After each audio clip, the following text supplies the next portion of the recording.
Mga kababayan, Assalamualaikum warahmatullahi wabarakatuh. Madayawag mayong adlaw kaninyong tanan. Magandang araw sa inyong lahat. Isang mapagpalang buwan ng wikang pambansa sa ating lahat.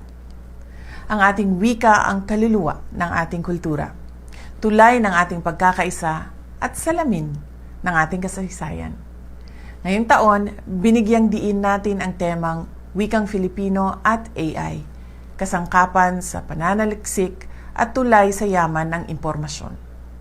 Sa pagpasok ng makabagong teknolohiya, siguruhin natin na ang ating pambansang wika ay hindi naiiwan, kundi nananatiling sandata sa karunungan at digital na inobasyon. Ito ang landas tungo sa ating pangarap, isang bansa kung saan ligtas, edukado, at may magandang kinabukasan ang bawat bata at walang pamilyang naiiwan sa kahirapan.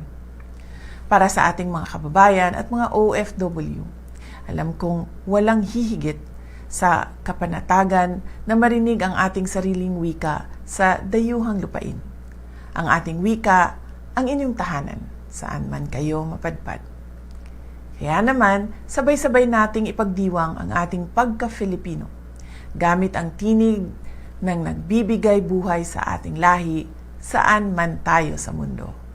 Mabuhay ang wikang pambansa!